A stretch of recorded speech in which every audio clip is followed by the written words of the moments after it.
Hi hello welcome to Yasho and Khushi channel. ನನ್ನ ಹೆಸರು ವೇದ. ನನಗೆ ಮದುವೆಯಾಗುತ್ತಿದೆ. ಮದುವೆಗೆ ಮೊದಲು ನಮ್ಮ ಅತ್ತಿಗೆ ನನ್ನ ಮೇಲೆ ಒಂದು ಅಪವಾದ ಹಾಕಿದಳು.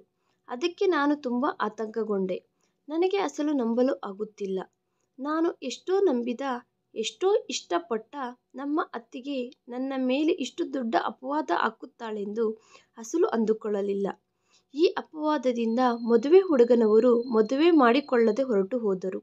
ನಮ್ಮ ಅಣ್ಣ ಯಾರಾದರೂ ಒಬ್ಬರು ನಮ್ಮ ತಂಗಿಯನ್ನು ಮದುವೆ ಮಾಡಿಕೊಳ್ಳಿ ಎಂದು ಎಲ್ಲರನ್ನು ರಿಕ್ವೆಸ್ಟ್ ಮಾಡಿದರು. ಯಾಕೆಂದರೆ ನನ್ನ ಮದುವೆ ಆತನ ಮರ್ಯಾದೆಗೆ ಸಂಬಂಧಿಸಿತು. ಇದರಿಂದ ನಮ್ಮ ಅಮ್ಮನಿಗೆ ನನ್ನ ಮೇಲೆ ತುಂಬ ಕೋಪ ಬಂದಿತು. ಅಮ್ಮನೇ ನನ್ನನ್ನು, ನೀನು ಹುಟ್ಟಿದ ತಕ್ಷಣ ಸತ್ತು ಹೋಗಿದ್ದರೆ ಇಂತಹ ಕೆಲಸಕ್ಕೆ ಬಾರದ ಕೆಲಸ ಮಾಡುತ್ತಿರಲಿಲ್ಲ ಅಲ್ಲವಾ? ಇಲ್ಲದಿದ್ದರೆ ನಾನೇ ಮೊದಲು ಆ ದೇವರು ಹತ್ತಿರಕ್ಕೆ ಹೋಗಿಬಿಟ್ಟಿದ್ದರೆ ಈ ದರಿದ್ರವನ್ನು ನೋಡಬೇಕಾದ ಅವಸರ ಇರುತ್ತಿರಲಿಲ್ಲ ಅಲ್ಲವಾ ಅನ್ನುತ್ತಾ ಬೈಯುತ್ತಾ ಇದ್ದಾಳೆ. ಅಮ್ಮನ ಮಾತುಗಳನ್ನು ಕೇಳಿ ನನ್ನ ಮನಸ್ಸು ಎಷ್ಟೋ ಬಾಧೆ ಪಟ್ಟಿತು. ಇನ್ನೊಂದು ಕಡೆ ಅತ್ತಿಗೆ ನಿಂತುಕೊಂಡು ಆಕೆ ಏನೋ ದೊಡ್ಡ ಗೆಲುವು ಸಾಧಿಸಿದಂತೆ ನಗುತ್ತಾ ಇದ್ದಾಳೆ.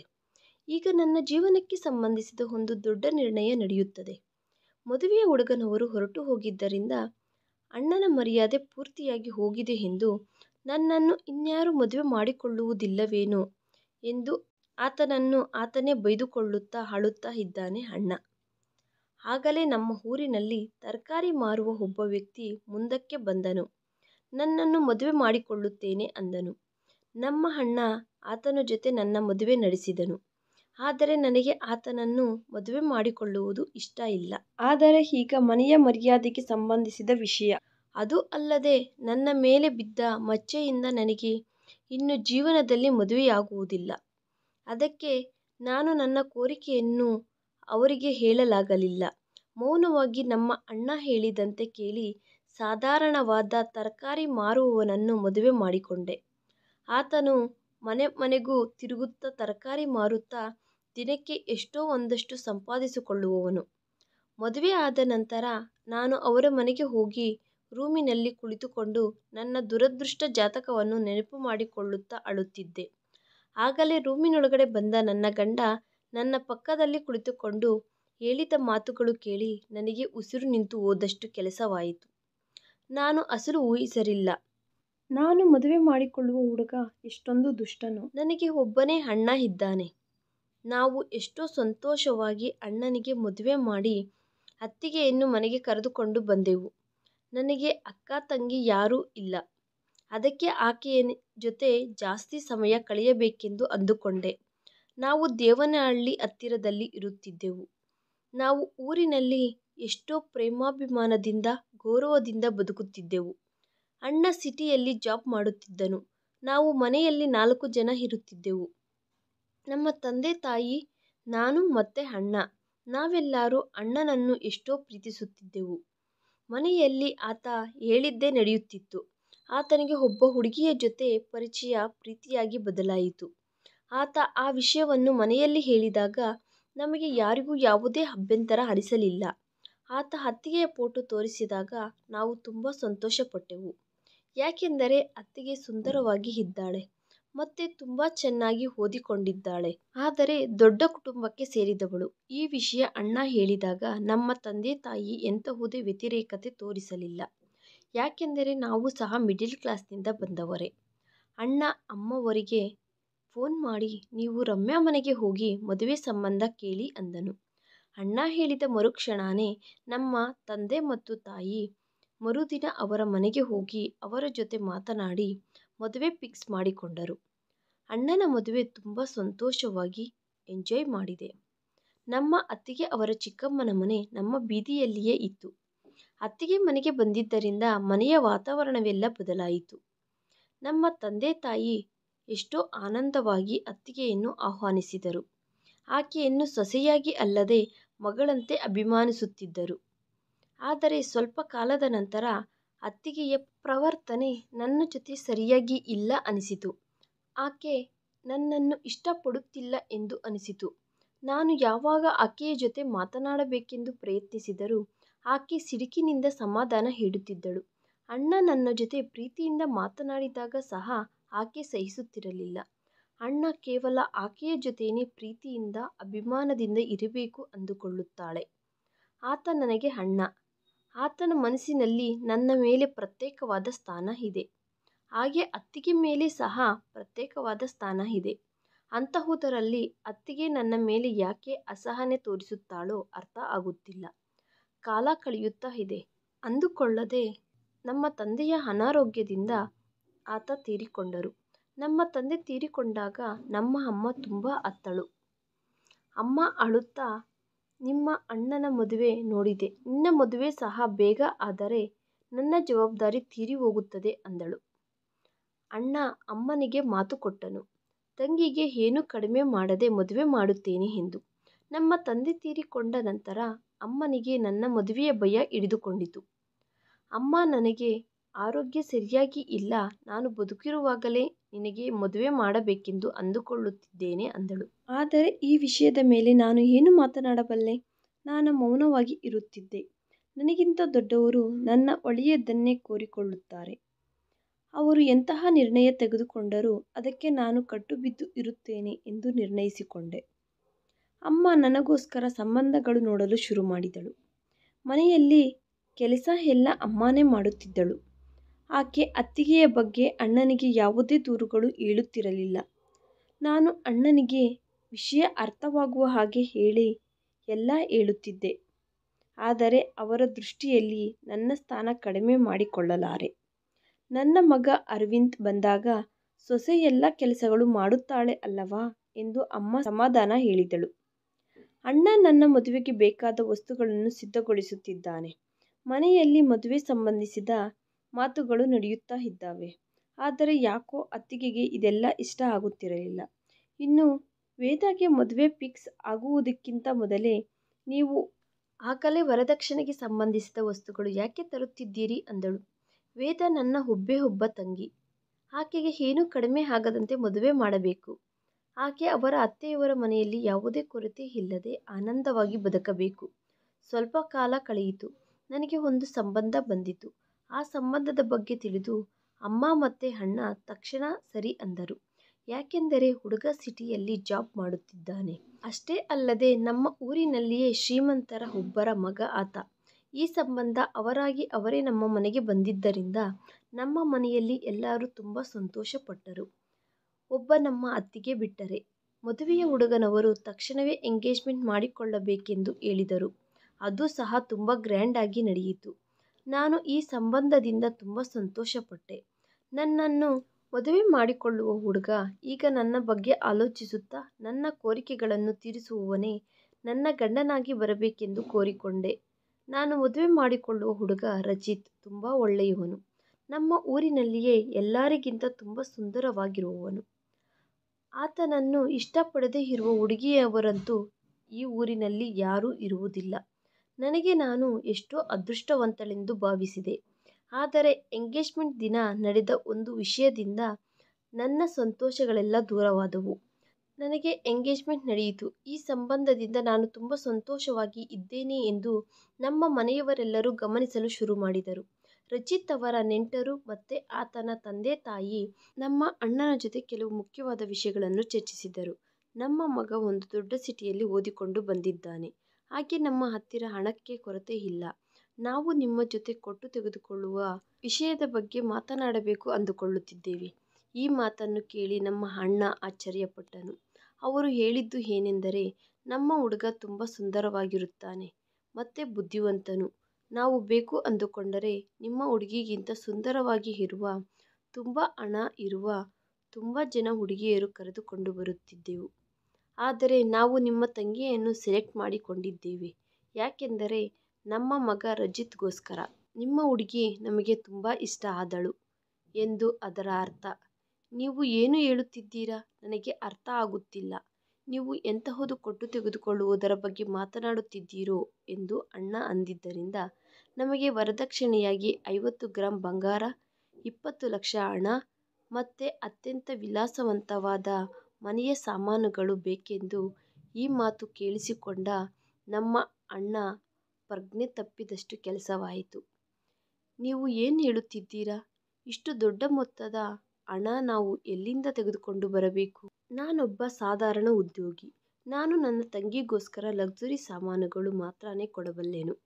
ಈ ಮಾತು ಕೇಳಿಸಿಕೊಂಡ ರಜಿತ್ ಕುಟುಂಬ ಸಭ್ಯರು ಗಲಾಟೆ ಮಾಡಲು ಶುರು ಮಾಡಿದರು. ನಮ್ಮ ಮಗನಿಗೆ ಹುಡುಗಿಯರು ಸಿಗದೆ ಇಲ್ಲಿಗೆ ಬರಲಿಲ್ಲ. ನಾವು ಕೋರಿಕೊಂಡರೆ ಇದಕ್ಕಿಂತ ಜಾಸ್ತಿ ವರದಕ್ಷಿಣೆ ಕೊಡುವ ಹುಡುಗಿಯನ್ನು ಮಾಡಿಕೊಳ್ಳುತ್ತೇವೆ. ನೀನು ಸಿಟಿಯಲ್ಲಿ ಒಳ್ಳೆ ಉದ್ಯೋಗ ಮಾಡುತ್ತಾ ಚೆನ್ನಾಗಿ ಸಂಪಾದಿಸುತ್ತಿದ್ದೀಯ. ನಿನ್ನ ತಂಗಿಗೋಸ್ಕರ ಅಷ್ಟು ಮಾತ್ರ ವರದಕ್ಷಿಣೆ ಕೊಡಲು ಆಗುವುದಿಲ್ಲವಾ? ಈ ಮಾತನ್ನು ಕೇಳಿ ಅಣ್ಣ ಗಾಬರಿಯಾದನು. ಆ ಹುಡುಗನ ಕಡೆಯವರು ಇಟ್ಟ ಷರತ್ತುಗಳನ್ನು ಒಪ್ಪಿಕೊಳ್ಳಬೇಡ ಎಂದು ನಮ್ಮ ಅತ್ತಿಗೆ ಹೇಳಿದಳು. ಅಮ್ಮ ಸಹ ಗಾಬರಿ ಬೀಳುತ್ತಾ, ಒಂದು ವೇಳೆ ರಜಿತ್ ಫ್ಯಾಮಿಲಿಗೆ ಇಷ್ಟು ಡಿಮ್ಯಾಂಡ್ ಇದ್ದಾಗ ಅವರು ಮೊದಲೇ ನಮ್ಮ ಜೊತೆ ಯಾಕೆ ಹೇಳಲಿಲ್ಲ? ಈಗ ಸಂಬಂಧ ಫಿಕ್ಸ್ ಮಾಡಿಕೊಂಡು ಎಂಗೇಜ್ಮೆಂಟ್ ಮಾಡಿದ ಮೇಲೆ ಇವೆಲ್ಲ ಕೇಳುವ ಅವಸರ ಏನು ಬಂದಿದೆ? ರಜಿತ್ ಫ್ಯಾಮಿಲಿ ಇಂತಹ ಕಂಡೀಷನ್ಸ್ ಇಡುತ್ತಾರೆ ಎಂದು ನಾನು ಸಹ ಊಹಿಸಲಿಲ್ಲ. ಯಾಕೆಂದರೆ ಇಂತಹ ವರದಕ್ಷಿಣೆಯನ್ನು ಅತಿಯಾಸೆ ಪರರು ಮಾತ್ರನೇ ಆಶಿಸುತ್ತಾರೆ. ವರದಕ್ಷಿಣೆಯ ಜೊತೆ ಬಂಗಾರ, ಹಣ ಡಿಮ್ಯಾಂಡ್ ಮಾಡುವವರಲ್ಲಿ ಒಂದು ತರವಾದ ಅತಿಯಾಸೆ ಇರುತ್ತದೆ. ಈ ವಿಷಯಗಳಿಂದೆಲ್ಲ ನನ್ನ ಹೃದಯ ತುಂಬ ಬಾಧೆ ಬೀಳುತ್ತಿದೆ. ಅಣ್ಣ ನನ್ನ ತಲೆಯ ಮೇಲೆ ಕೈ ಹಾಕಿ, ನಿನಗೇನು ಬೇಕು ಎಂದು ಕೇಳಿದನು. ನಾನು ನನ್ನ ತಲೆಯನ್ನು ಬಗ್ಗಿಸಿಕೊಂಡೆ. ಅಣ್ಣ, ನನಗೇನೂ ಬೇಡ. ನಿಮಗೆ ಏನು ಒಳ್ಳೆಯದು ಅನಿಸಿದರೆ ಅದೇ ಮಾಡಿ. ನಿನ್ನ ನಿರ್ಣಯ ಏನಾದರೂ ಅಂಗೀಕರಿಸುತ್ತೇನೆ. ಅಷ್ಟರಲ್ಲಿ ಅತ್ತಿಗೆ, ನೀವು ಅಷ್ಟು ಹಣವನ್ನು, ಬಂಗಾರವನ್ನು ಎಲ್ಲಿಂದ ತರುತ್ತೀರಿ? ನೋಡು ರಮ್ಯಾ, ನನ್ನ ತಂಗಿಗೋಸ್ಕರ ಏನಾದರೂ ಮಾಡುತ್ತೇನೆ. ಈಗ ನನ್ನ ತಂಗಿಗೆ ಮದುವೆ ಮಾಡುವುದಕ್ಕೆ ನನ್ನ ಹತ್ತಿರ ಹಣ ಇಲ್ಲ. ಆದರೆ ಏನಾಗಿದೆ? ನಾನು ಹಗಲು ರಾತ್ರಿ ಕಷ್ಟಪಟ್ಟು ಮದುವೆಗೆ ಹಣ ಸರಿ ಮಾಡುತ್ತೇನೆ. ನನಗೆ ರಜಿತ್ ಫ್ಯಾಮಿಲಿಯಿಂದ ಸ್ವಲ್ಪ ಸಮಯ ಬೇಕು. ನನ್ನ ತಂಗಿ ಮದುವೆ ರಜಿತ್ ಜೊತೆನೇ ಮಾಡುತ್ತೇನೆ. ನಮ್ಮ ತಾಯಿ, ನಮ್ಮ ಅಣ್ಣನ ಹತ್ತಿರ ಇದೆಲ್ಲ ಹೇಗೆ ಆಗುತ್ತದೆ ಎಂದು ಕೇಳಿದಳು. ಅಮ್ಮ, ನೀನು ಯಾವುದರ ಬಗ್ಗೆನೂ ಭಯಪಡಬೇಡ. ರಜಿತ್ ಅಂತಹ ಒಳ್ಳೆ ಸಂಬಂಧ ನಮ್ಮ ಕೈಯಿಂದ ಜಾರಿ ಹೋಗಬಾರದು. ಅಣ್ಣ ರಜಿತ್ ಕುಟುಂಬದ ಜೊತೆ ಮಾತನಾಡಿ 6 ತಿಂಗಳ ಟೈಮ್ ಕೊಡಿ ಎಂದು ಕೇಳಿದನು. ನಾನು ಕಂಪನಿಯಲ್ಲಿ ಲೋನ್ ತೆಗೆದುಕೊಳ್ಳುತ್ತೇನೆ ಎಂದು ಹೇಳಿದ ತಕ್ಷಣ ಅವರು ನಮ್ಮ ಅಣ್ಣನ ಮಾತನ್ನು ಅಂಗೀಕರಿಸಿದರು. ಅಣ್ಣ ವಾರಕ್ಕೆ 1 ಬಾರಿ ಮನೆಗೆ ಬರುತ್ತಿದ್ದನು. ನನ್ನ ಮದುವೆಯನ್ನು ಗ್ರ್ಯಾಂಡಾಗಿ ಮಾಡುವುದಕ್ಕೆ ಈಗ ಅಣ್ಣ ಹಗಲು ರಾತ್ರಿ ಕಷ್ಟಪಡುತ್ತಾ ತಿಂಗಳಿಗೆ 1 ಬಾರಿ ಮನೆಗೆ ಬರುತ್ತಿದ್ದಾನೆ. ಅಣ್ಣ ಸಿಟಿಯಿಂದ ಯಾವಾಗ ಬಂದರೂ ನನಗೋಸ್ಕರ ಸ್ವಲ್ಪ ಬಂಗಾರವನ್ನು ತೆಗೆದುಕೊಂಡು ಬರುತ್ತಿದ್ದನು. ಅದನ್ನು ಅಮ್ಮನಿಗೆ ಕೊಡುತ್ತಿದ್ದನು. ಇದೆಲ್ಲ ನೋಡಿ ನಮ್ಮ ಅತ್ತಿಗೆಗೆ ತುಂಬ ಡಿಸ್ಟರ್ಬ್ ಆದಳು. ಅಣ್ಣ ಮನೆಗೆ ಯಾವಾಗ ಬಂದರೂ ಅತ್ತಿಗೆ ಅಣ್ಣನ ಜೊತೆ ಜಗಳ ಆಡುತ್ತಿದ್ದಳು. ಅಣ್ಣ ನನ್ನ ಜೊತೆ ಮಾತನಾಡುವುದು ಸಹ ಇಷ್ಟ ಇರುತ್ತಿರಲಿಲ್ಲ ನಮ್ಮ ಅತ್ತಿಗೆಗೆ. ಮನೆಯ ಕೆಲಸಗಳನ್ನು ಅಡ್ಡ ಇಟ್ಟುಕೊಂಡು ಚಿಕ್ಕ ಚಿಕ್ಕದಕ್ಕೂ ನನ್ನನ್ನು ಅನ್ನಬಾರದ ಮಾತುಗಳು ಅನ್ನುತ್ತಿದ್ದಳು. ನನ್ನ ಗಂಡ ನಿನಗೋಸ್ಕರ ಹಗಲು ರಾತ್ರಿ ಕಷ್ಟಪಡುತ್ತಿದ್ದಾನೆ. ಆತನಿಗೆ ಜೀವನದ ಮೇಲೆ ಎಂತಹುದೇ ಆಲೋಚನೆ ಇಲ್ಲ. ಇದೆಲ್ಲ ಕೇವಲ ನಿನ್ನಿಂದಲೇ ನಡೆಯುತ್ತಿದೆ. ಅತ್ತಿಗೆ, ಇದೆಲ್ಲ ಅಣ್ಣ ಇಷ್ಟಪಟ್ಟೆ ಸಂತೋಷವಾಗಿ ಮಾಡುತ್ತಿದ್ದಾನೆ. ನಿಮಗೆ ಯಾವುದು ಇಷ್ಟ ಆದರೆ ಅದೇ ಮಾಡಿ ಎಂದು ನಾನು ಇಷ್ಟಕ್ಕೂ ಮುಂಚೆನೇ ಹೇಳಿದೆ. ನಾನು ಅಣ್ಣನಿಗೆ ಕಷ್ಟ ಇಡಬೇಕೆಂದು ಅಂದುಕೊಳ್ಳಲಿಲ್ಲ. ನೀನು ಅಮಾಯಕಳು ಎಂದು ಅನಿಸಿಕೊಳ್ಳುವುದಕ್ಕೆ ನನ್ನ ಮುಂದೆ ಡ್ರಾಮಾಗಳು ಆಡಬೇಡ. ನೀನು ಕಾಣಿಸುವಷ್ಟು ಒಳ್ಳೆಯವಳಲ್ಲ. ಅಣ್ಣ ಅತ್ತಿಗೆಯ ಮಾತುಗಳು ಕೇಳಿ ನಾನು ಮೌನವಾಗಿ ಇದ್ದು ಹೋಗುತ್ತಿದ್ದೆ. ಆಕೆ ಯಾವಾಗಲೂ ಅಮ್ಮ ಮತ್ತು ಅಣ್ಣನ ಮುಂದೆ ಒಳ್ಳೆಯವಳಾಗಿ ಇರುವಂತೆ ನಟಿಸುತ್ತಿದ್ದಳು. ಅವರ ಹಿಂದೆ ಮಾತ್ರ ಆಕೆ ತನ್ನ ನಿಜ ಸ್ವರೂಪವನ್ನು ತೋರಿಸುತ್ತಿದ್ದಳು. ಹೇಗೋ ಹಾಗೆ 6 ತಿಂಗಳು ಕಳೆಯಿತು. ನನ್ನ ಮದುವೆಗೆ ಸಮಯ ಹತ್ತಿರ ಬರುತ್ತಿದೆ. 15 ದಿನ ರಜಾ ತೆಗೆದುಕೊಂಡು ಅಣ್ಣ ಮನೆಗೆ ಬಂದನು. ನನಗೋಸ್ಕರ ತುಂಬ ವಸ್ತುಗಳು ತೆಗೆದುಕೊಂಡು ಬಂದನು. ನಾನು ತುಂಬ ಸಂತೋಷವಾಗಿ ಇದ್ದೆ. ಹಾಗೆ ಮನೆಯವರನ್ನೆಲ್ಲ ಬಿಟ್ಟು ಹೋಗುತ್ತಿರುವುದಕ್ಕೆ ನನಗೆ ಅಳು ಸಹ ಬರುತ್ತಿದೆ. ಮನೆಯಲ್ಲಿ ಮದುವೆ ಕೆಲಸಗಳು ಶುರುವಾದವು. ಆ ಸಮಯದಲ್ಲಿ ನಾವು ಒಂದು ಸಂತೋಷವಾದ ಸುದ್ದಿ ಕೇಳಿದೆವು. ಅದೇನೆಂದರೆ ನಮ್ಮ ಅತ್ತಿಗೆ ತಾಯಿ ಆಗುತ್ತಿದ್ದಾಳೆ. ಅಣ್ಣ ಮದುವೆಗೆ ಸಂಬಂಧಿಸಿದ ಬಂಗಾರವನ್ನು, ಹಣವನ್ನು ಎಲ್ಲ ಹೊಂದಿಸಿದ್ದಾನೆ. ಅವುಗಳನ್ನೆಲ್ಲ ನಮ್ಮ ಅಮ್ಮನ ರೂಮಿನ ಕಬೋರ್ಡಿನಲ್ಲಿ ಭದ್ರವಾಗಿ ಇಟ್ಟಿದ್ದಾನೆ. ಈ ಸಂಘಟನೆ ನನ್ನ ಮದುವೆಗೆ 3 ದಿನಗಳ ಮೊದಲು ನಡೆದಿದೆ. ರಾತ್ರಿ ನಾವು ಆನಂದವಾಗಿ ಜೊತೆಯಲ್ಲಿ ಊಟ ಮಾಡಿ ನಮ್ಮ ರೂಮುಗಳಿಗೆ ಹೋದೆವು. ಯಾಕೋ ಗೊತ್ತಿಲ್ಲ, ಊಟ ಮಾಡಿದ ತಕ್ಷಣ ನನಗೆ ಗಾಢವಾಗಿ ನಿದ್ದೆ ಬಂದಿತು. ನಮ್ಮ ಅಮ್ಮ ಸಹ ಇದೇ ರೀತಿ ಹೇಳಿದಳು. ಆ ದಿನ ಅಣ್ಣ ಸಹ ಬೇಗ ನಿದ್ದೆ ಮಾಡುವುದಕ್ಕೆ ಆತನ ರೂಮಿನೊಳಗಡೆ ಹೊರಟು ಹೋದನು. ಮರುದಿನ ಬೆಳಗ್ಗೆ ನಾನು ಎದ್ದೇಳುವುದರ ಒಳಗಡೆ ಸಮಯ 11 ಗಂಟೆ ಆಗಿದೆ. ನನಗೆ ತಲೆ ಭಾರವಾಗಿ ಅನಿಸುತ್ತಿದೆ. ನಾನು ಯಾವಾಗಲೂ ಸಹ ಇಷ್ಟೊಂದು ಟೈಮ್ ಮಲಗುತ್ತಿರಲಿಲ್ಲ. ನಾನು ಹೊರಗಡೆ ಹೋದ ತಕ್ಷಣ ಇನ್ನೊಂದು ವಿಷಯ ತಿಳಿಯಿತು. ಅಮ್ಮ ಮತ್ತು ಅಣ್ಣ ಸಹ ಆ ದಿನ ತುಂಬ ಹೊತ್ತಿನ ತನಕ ಮಲಗಿಕೊಂಡೇ ಇದ್ದಾರೆ ಎಂದು. ಅತ್ತಿಗೆ ಒಬ್ಬಳೇ ಎದ್ದಿದ್ದಾಳೆ. ಇದೆಲ್ಲ ನನಗೆ ವಿಚಿತ್ರವಾಗಿ ಅನಿಸುತ್ತಿದೆ. ಯಾಕೆಂದರೆ ನಮ್ಮ ಮನೆಯಲ್ಲಿ ಎಲ್ಲರೂ ಬೆಳಿಗ್ಗೆನೇ 8 ಗಂಟೆಯ ಒಳಗಡೆ ಎದ್ದೇಳುತ್ತಾರೆ. ಇಷ್ಟು ಹೊತ್ತಿನ ತನಕ ಯಾರೂ ಮಲಗಿಕೊಳ್ಳುತ್ತಿರಲಿಲ್ಲ. ಬಹುಶಃ ಮದುವೆ ಕೆಲಸಗಳಲ್ಲಿ ಅಮ್ಮ ಮತ್ತು ಅಣ್ಣ ತುಂಬ ಸುಸ್ತಾಗಿರುತ್ತಾರೆ ಎಂದು ಅಂದುಕೊಂಡೆ. ನಮ್ಮ ಮೂವರಿಗೆ ಮಾತ್ರ ತಲೆ ತುಂಬ ಭಾರವಾಗಿ ಅನಿಸುತ್ತಿದೆ. ಅತ್ತಿಗೆ ಮಾತ್ರ ನಾರ್ಮಲ್ ಆಗಿ ಇದ್ದಾಳೆ. ಕ್ರಮವಾಗಿ ಮದುವೆ ದಿನ ಸಹ ಬಂದಿತು. ಮದುವೆಯ ದಿನ ಮಧ್ಯಾಹ್ನದ ಸಮಯದಲ್ಲಿ ಅಣ್ಣ ಅತ್ತಿಗೆಯ ಜೊತೆ ಅಮ್ಮನ ಕಬೋರ್ಡಿನಲ್ಲಿ ಇರುವ ಬಂಗಾರ ಎಲ್ಲ ತೆಗೆದುಕೊಂಡು ಬಾ ಎಂದು ಹೇಳಿದನು. ಸ್ವಲ್ಪ ಹೊತ್ತಿಗೆ ಹಿಂದಕ್ಕೆ ಬಂದ ಅತ್ತಿಗೆ ನನ್ನ ಹತ್ತಿರಕ್ಕೆ ಬಂದು ಒಂದು ಸಾರಿ ನನ್ನ ಕೈಯನ್ನು ಹಿಡಿದುಕೊಂಡು, ಹೇಳು, ಒಡವೆಗಳು ಎಲ್ಲಿದ್ದಾವೋ ಎಂದು ಕೇಳಿದಳು. ನಾನು ಆಕೆಯ ಕಡೆಗೆ ಆಶ್ಚರ್ಯವಾಗಿ ನೋಡುತ್ತಾ, ಅತ್ತಿಗೆ, ನೀವು ಏನು ಹೇಳುತ್ತಿದ್ದೀರಾ? ಅಣ್ಣ ಅತ್ತಿಗೆಯ ಜೊತೆ ಮೊದಲು ನನ್ನ ತಂಗಿಯ ಕೈಯನ್ನು ಬಿಡು. ಏನು ಮಾತನಾಡುತ್ತಿದ್ದೀಯೋ ನಿನಗೆ ತಿಳಿಯುತ್ತಿದೆಯಾ? ಇದರಲ್ಲಿ ನನ್ನ ತಂಗಿ ಪ್ರಮೇಯ ಏನಿದೆಯೋ ನನಗೆ ಹೇಳು. ಆಗ ಅತ್ತಿಗೆ, ನಾನು ತುಂಬ ದಿನಗಳಿಂದ ನಿಮಗೆ ಒಂದು ವಿಷಯ ಹೇಳಬೇಕಾ ಬೇಡವಾ ಎಂದು ಆಲೋಚಿಸುತ್ತಿದ್ದೇನೆ. ನಿಮ್ಮ ತಂಗಿ ಹೊರಗಡೆ ಇನ್ಯಾರ ಜೊತೆನೂ ಪ್ರೇಮಾಯಣ ನಡೆಸುತ್ತಿದ್ದಾಳೆ. ಆದರೆ ನೀವು ನಿಮ್ಮ ತಂಗಿಯ ಮೇಲೆ ತುಂಬ ನಂಬಿಕೆ ಇಟ್ಟುಕೊಂಡಿದ್ದೀರಿ. ಅಲ್ಲಿ ಕಬೋರ್ಡ್ನಲ್ಲಿ ಒಡವೆಗಳು ಇಲ್ಲವೆಂದು ಅತ್ತಿಗೆ ಹೇಳಿದ್ದರಿಂದ, ಹಾಗಿದ್ದರೆ ಒಡವೆಗಳು ಎಲ್ಲಿಗೆ ಹೋಗಿದ್ದಾವೆ ಎಂದು ಅಣ್ಣ ಕೇಳಿದನು. ಏನೋ ನಿಮ್ಮ ತಂಗಿಗೆ ತಿಳಿಯಬೇಕು. ಆಕೆಯನ್ನೇ ಕೇಳಿ. ಆಕೆ ತನ್ನ ಪ್ರೇಮಿಕನ ಜೊತೆ ಮಾತನಾಡುವುದು ನನ್ನ ಕಿವಿಗಳಿಂದ ನಾನೇ ಕೇಳಿಸಿಕೊಂಡೆ. ನಿನ್ನ ತಂಗಿ ಅವನ ಜೊತೆ ಹೊರಟು ಹೋಗುವುದಕ್ಕೆ ಪ್ಲ್ಯಾನ್ ಹಾಕುತ್ತಿದ್ದಾಳೆ. ಮದುವೆಗೆ ಸ್ವಲ್ಪ ಸಮಯ ಮೊದಲು ನಾವು ಇಲ್ಲಿಂದ ಹೊರಟು ಹೋಗೋಣ ಅಂದುಕೊಂಡರು. ಆದರೆ ನಿಮ್ಮ ತಂಗಿ ತುಂಬ ಬುದ್ಧಿವಂತಿಕೆಯಿಂದ ಒಡವೆಗಳನ್ನು ಮೊದಲೇ ಮಾಯ ಮಾಡಿದ್ದಾಳೆ. ಅಮ್ಮ ಅತ್ತಿಗೆಯ ಜೊತೆ ನೀನು ಏನು ಹೇಳುತ್ತಿದ್ದೀಯಾ? ನನ್ನ ಮಗಳ ಮೇಲೆ ಇಂತಹ ಅಪನಿಂದೆಗಳು ಹೇಗೆ ಹಾಕುತ್ತೀಯಾ? ಅತ್ತೆ, ನಾನು ನಿಜಾನೇ ಹೇಳುತ್ತಿದ್ದೇನೆ. ತುಂಬ ಸಾರಿ ವೇದ ಆ ಹುಡುಗನ ಜೊತೆ ಮಾತನಾಡುತ್ತಿರುವುದು ನಾನು ನನ್ನ ಕಣ್ಣುಗಳಿಂದ ನೋಡಿದೆ. ಯಾವ ಹುಡುಗ ಎಂದು ಅಣ್ಣ ಕೇಳಿದನು. ಆ ಹುಡುಗ ಯಾರೋ ನನಗೆ ಗೊತ್ತಿಲ್ಲ.